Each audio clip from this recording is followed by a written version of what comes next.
Welcome to our exploration of the profound link between health and wealth. Imagine your physical well-being shaping your financial future. Investing in health goes beyond fitness. It's a strategic step toward financial growth.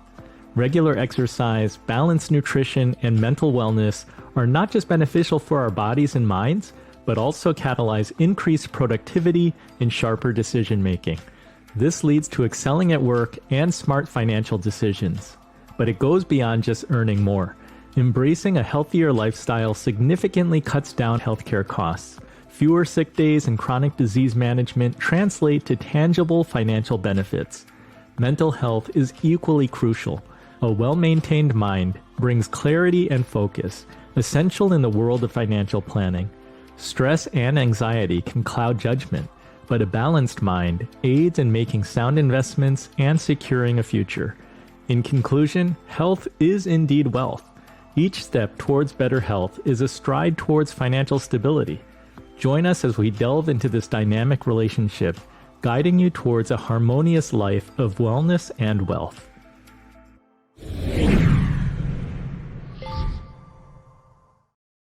So Manisha, please get us started, because tell us how two near-death experiences got you to rethink your personal life, your professional life, and that the idea of your self-worth is not your net worth.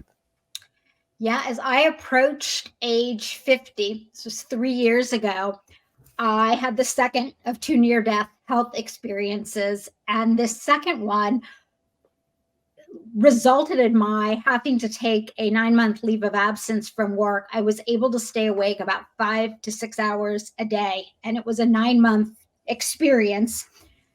And what I won't get into the details of the specific health issues that I was having, but what I came to realize was that I had generated an enormous amount of financial health, and I was emotionally bankrupt. I was physically, mentally, spiritually, completely empty. And I decided to go on a 2-year research journey to understand, how did things go so wrong? I had such high hopes for my life and career.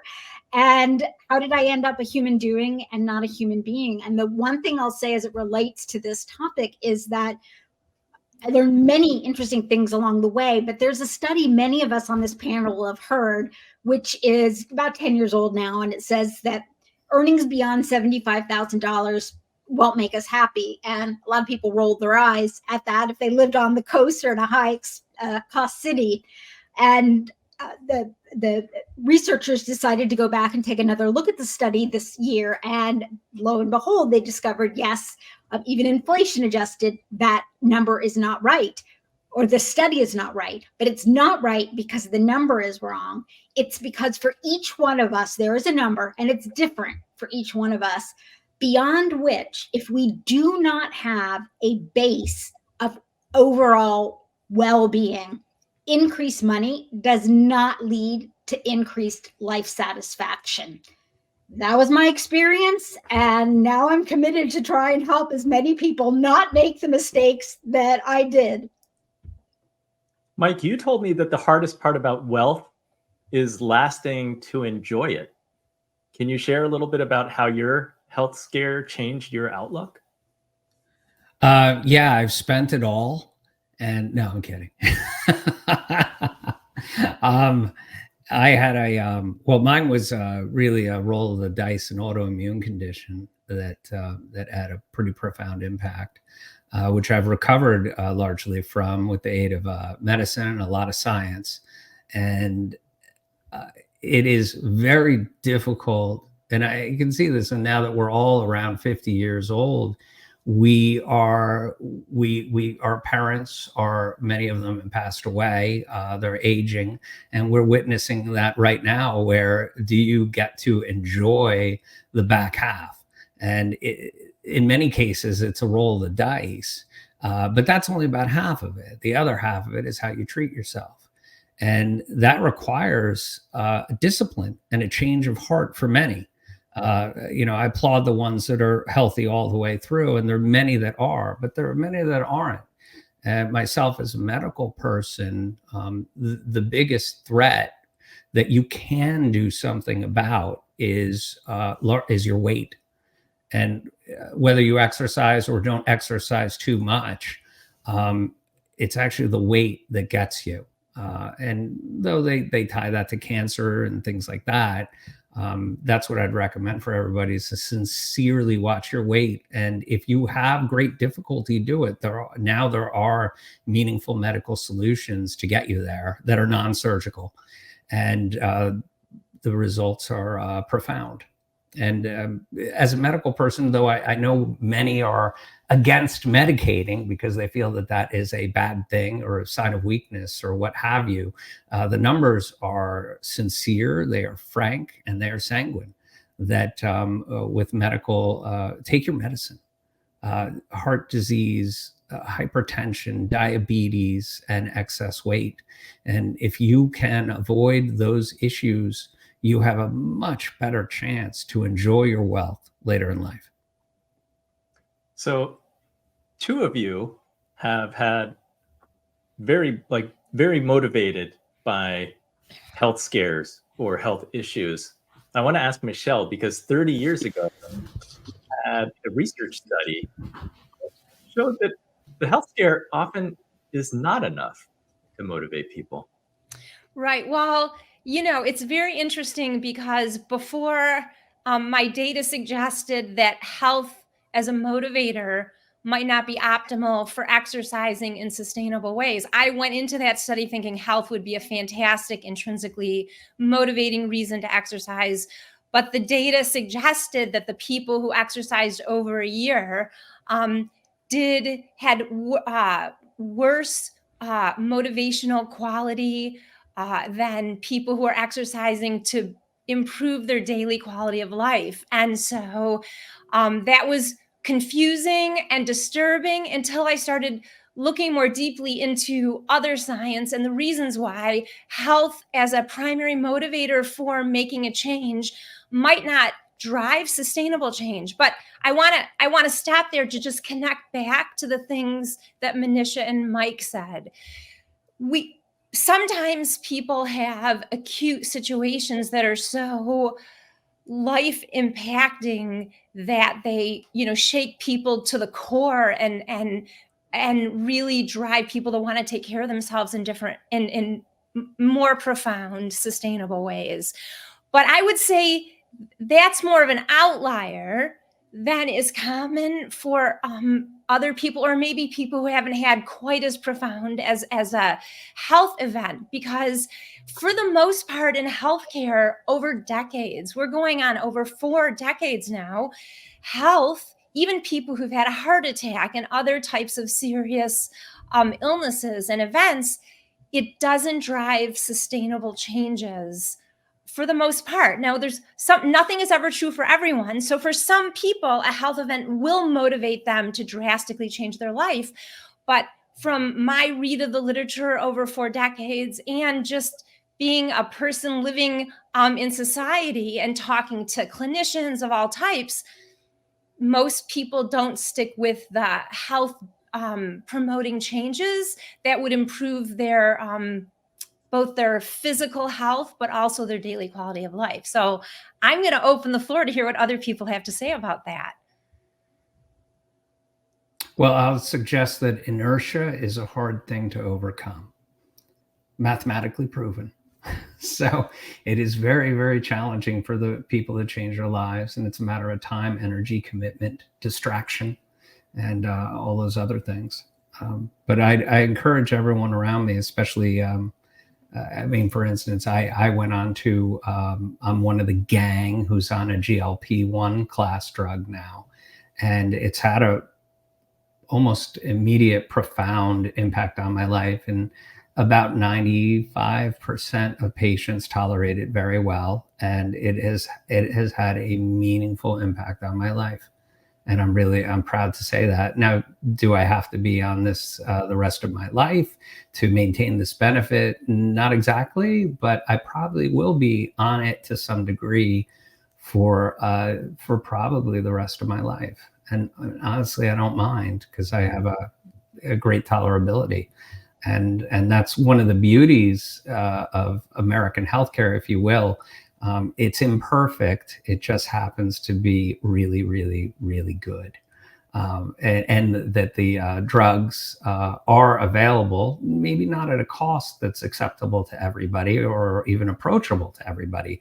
And that's one of the imperfections. But if you can afford it and you are overweight and maybe leaning towards a diabetes, these are one of the solutions. And the hardest part is to get off the couch and do it. And that's I encourage everyone to do. And I think that's really all that we can do is live by example and show, because this is really a word of mouth activity. There's no mandate that we can force people to be more healthy. We can only encourage them and give them a kind hand out to give them help to get there. Well, I just want to jump in because I think what Mike is saying is so important. What you said, Mike, it's about the weight. We have an obesity crisis increasingly across the globe. And no matter how financially sound we are as a society, if we don't address that, as humans, we're not going to be happy. I too am on a GLP-1 medication. It has transformed my life. Out now. Kudos to you. Kudos to you. And I would like to suggest that a very low-cost way for people to understand the impact of what both Mike and Michelle are saying is to read a book by a professor named Ben Bickman called Why We Get Sick. And he talks about how insulin resistance, which is a result of obesity, leads to a cascade of other potential fatal conditions. And so, there's so many different pieces of this. So I just want to emphasize what Mike is saying is so true. And I never would have thought I would take a medicine to help lower my A1C and get everything under control. It's been life-changing. But what's also been life-changing has been Michelle's book and her concept of the joy choice and talking about motivation for getting off the couch. And Toby, jump into it. I don't mean to monopolize, but Michelle's joy choice is something that I think would be really interesting for us to highlight here. In terms of, if you can exercise, Michelle, how did you get me off the couch? Well, the concept of the joy choice, it's a branded concept. Basically, the research suggests that and Toby, feel free to disagree with me if the research or the literature that contradicts what I'm going to say. But my read of the behavioral literature, both for eating and exercise, suggests that when we aim for perfection with our decision making around what we eat and how we move our bodies, that most people can't achieve that consistently.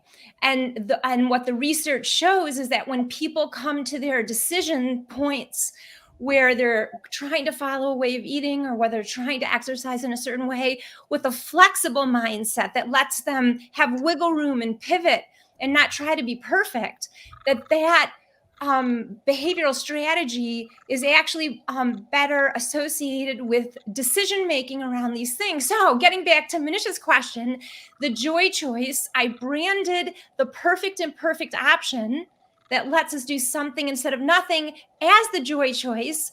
Let's bring marketing into our promotion of health behaviors like exercise and healthy eating so that we can better engage people. Mike, you talked about inertia. That's absolutely true. But my research suggests that one of the reasons why people feel this much inertia and maybe a disdain for trying to adopt healthier eating or exercise is because society has socialized us to think about these behaviors more in medicalized ways instead of ways that we can cultivate our mental health and our sense of well-being and our energy levels and our presence for our families and focus at work. And so I think part of the shift, and it probably is complementary. It isn't necessarily contradictory to taking a medication, but I think we need a mindset shift in society about what these behaviors can do for us. And I'm looking at Toby to hear what Yeah, you no, I'm gonna piggyback off that. And first I'll say go blue because my son is graduating this year. Oh, Um, but I completely agree. And that's why you see the US News top diets. Not that I'm for any diets, but flexitarian is up there as the top 3. I think probably the top 1. It'll tie as number 2 or 1 this year again. But that's a huge problem with diets. So some people make very specific diet plans. People think they need to follow it, then they feel that guilt, and then they're not good enough. And falling off the wagon is something that is a natural process because we are not perfect. That's why I love the imperfect perfect. That's actually perfect. But I want to shift it also. There's so many points I can make to all of you, but one other point I do want to make that we have to keep in mind: social media has become a center of most of our lives, especially the millennial Gen Z populations. And think about who you are following, the imagery you're getting of perfection in terms of the bodies that are working out, the bodies that are considered by this society as perfect. Is it really perfect, or should you unfollow those people so you don't feel the guilt that you're not that body? And guess what? Most of us aren't, and most of us are not built that way, and you're beautiful how you are. So there certainly is a behavioral component to this, a mental health component. There could be medication component to this as well. And I do have to chime in with the medications. It's very important to take them, but it doesn't mean, and I've seen this from clients in the past, that you give up your healthy eating and your other mindfulness techniques and your self techniques and your sleep and everything else. There's a whole slew that's just part of the picture. Like I've seen people say, okay, I'm going to lose weight. Let's go, for example, on Ozempic, right? That was a big thing. Or now they have some berry bean is a more naturalistic one. But that doesn't mean you leave all your healthy habits aside. If you're so motivated to do that, there's a lot you can actually do with just looking at food, with looking at your mind and internally, exercise, etc. So there's a full picture here, I think, with all of us in here. I am not on a GLP-1. I am Chinese American. So in my 51 years, I guess I'm blessed with a good metabolism so far. But I want to ask Toby, can you walk us through your create your plate method? Because I want to know what our plates should look like through the holidays and then going into 2024. Sure. So the Create Your Plate was actually developed by the American Diabetes Association. I have actually 2 cookbooks on that. It can be used for someone with pre-diabetes, or can be used by any healthy individual too. It doesn't matter really. So what you do is you have a plate. So you have your plate. Half your plate should be, and this is why it's for folks with diabetes, low carb veggies, and that's to help with blood sugar control. So it can be, if you want, spinach, kale, carrots, broccoli, cauliflower, tomato, and that all goes on half your plate. Then a quarter of the plate is for carb-based food. So it could be, if you want a starchy vegetable like a potato, you want quinoa, you want brown rice, you want a fruit or yogurt, that would all go, because that has about 12 to 15 grams of carbs. So that's in a quarter of the plate. The other quarter of the plate is then for protein, for lean protein, and then a healthy fat like avocado, a little olive oil when cooking, vinaigrette made out of a healthy oil, and a low or no calorie beverage on the side. So that's really what the diabetes plate method is about. That's great. I want to go to segment 2.